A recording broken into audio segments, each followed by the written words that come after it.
Thank you very much, and also from my side, my dear Nikos, thank you very much for welcoming us here in Cyprus. You said your country is the bridge into the Mediterranean and the Middle East, and indeed we could see today that this is the place where the Middle East meets the European Union. So thank you very much also for that experience, and your presidency could not have been more timely than now. Antonio said rightly so, we discussed the impact of the crisis also on our economy, and here mainly the topic of energy. After 54 days now of conflict in the Middle East, the impact is tangible. Let me give you a figure. Since the beginning of this conflict, our bill for imported fossil fuels has increased by over 25 billion euros without a single molecule of energy in addition. 25 billion euros for 54 days, an increase of our bill. Therefore, the midterm strategy that we have been discussing in the last weeks and months is very clear. We need to reduce our over-dependency on imported fossil fuels, because these make us vulnerable to crises, and we need to boost our homegrown, affordable, clean energy sources. That is all sorts of renewables and, of course, as a baseload, nuclear. Both energy sources give us independence, they give us stability, they are produced here in the European Union, and they are cheaper. On the immediate measures that we proposed, I want to make, first of all, a general remark. The energy mix in every member state is different. And this is the reason why we have not presented something one size fits all, but a toolbox for the different situation in the different member states. First, support must be targeted to those who need it most. That is the lesson learned from the energy crisis in 2022. When Russia cut us off the gas. It must be temporary, so with a clear end date, and above all, it must be coordinated across Europe for maximum impact. Now we will apply the same mindset when it comes to fuel reserves, especially jet fuel and diesel, where markets are tightening. And the second lesson learned is that our immediate action should lead to lasting effects. So this goes back indeed to the fact, how are we going to change our energy supply over time? For that, you must know that the overall energy supply, 3/3 of the energy supply is fossil fuels.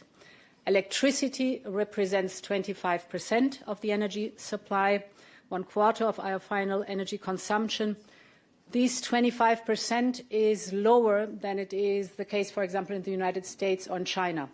So this must and this will change. And that is why we will accelerate the electrification of our union. By the summer, we will present the electrification action plan with an ambitious target, because the overall message of the day yesterday discussions was we must move towards clean and homegrown energy. This is not only a matter of affordability, but also of economic security and independence. Turning to our competitiveness agenda, indeed, this morning, the three of us, the presidency of the Council, dear Nikos, the President of the European Parliament, Roberta Metsola, and me as President of the European Commission, we signed the One Europe, One Market roadmap. Finally, it's agreed. It's excellent because it's a joint political vision for the completion of the single market by the end of 2027. As you said, with very clear milestones and targeted, very transparent, everybody can follow up. So there is also our collective pressure on speed to move forward with the implementation and the legislative processes. We have 5 key drivers of prosperity in this roadmap. The first is the simplifying rules to make it easier for companies to thrive in Europe. The second is removing all barriers that hamper smooth cross-border business and investment. The third element is that we champion strong trade, and we already have a strong track record here in free trade agreements. The fourth topic is what I just talked about, reducing energy prices and decarbonizing, as we just discussed. And the fifth element is driving the digital and AI transformation. So in many ways, signing this roadmap was hard work to get there, but this is not the end, but it's the start of even better and more and hard work to deliver. Finally, on the next MFF. Indeed, we discussed it this morning. The next EU budget is central also to our competitiveness agenda, because it can de-risk investment and crowd in private capital. If you take InvestEU, InvestEU has or had 26 billion as guarantees. This triggered 300 billion of private investment. So this function of the EU budget is a very important one. By the budget, we can fund strategic priorities at real European scale, and it can support reforms that make Europe a better place to invest. All this is in the proposal of the next MFF, for the next MFF. But what we discussed today is that we must be very lucid about the budgetary equation, as we call it. First of all, from 2028 onwards, the European Union will start repaying Next Generation EU. That's one obligation. Then we need to invest more in our so-called new priorities. This is the European competitiveness, it is AI, it is quantum, defense, security, energy, you know the topics, the new priorities. The third point is of importance that we want to sustain funding for the European Union's long-standing priorities. This is the common agriculture policy and cohesion. And of course, we want to keep the national contributions in check. If we want all four elements to be respected, then there's only one solution. New own resources are indispensable. We need new own resources. And that was the discussion that we had today.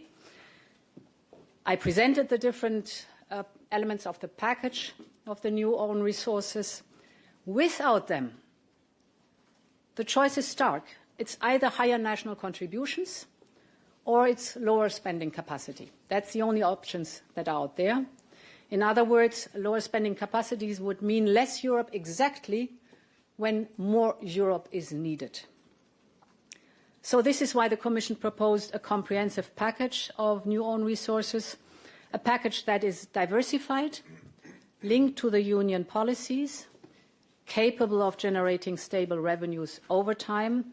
We think this is the only credible way to match Europe's priorities and Europe's means. And indeed, to conclude, Nikos, we began a discussion, timely and necessary, on the mutual defence clause.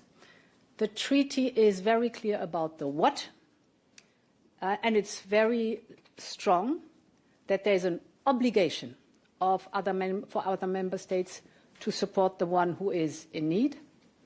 The treaty is not clear about what happens when and who does what. And this is the topic we are working on intensively today, together with the, not only today, we have discussed it today, but we are working on that topic together with the High Representative and the Commissioner for Defence. We have a very good example with the Union Civil Protection Mechanism, since 20 years in place. Their member states know exactly how to trigger. Everyone knows one's responsibilities and duties. A cascade is triggered, and it is working very effectively. There's a second element that we started to discuss, that is, what is the period before the mutual defence clause? So this period is the grey zone of hybrid attacks, of cyber attacks, of disinformation, of manipulation.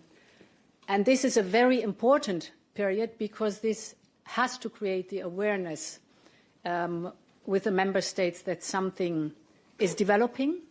And at best, it is a time where you can work to prevent an escalation to an armed conflict and to de-escalate. Also, this part of the equation we have been starting to discuss but there is certainly a long way still to go to complete the picture. Thank you.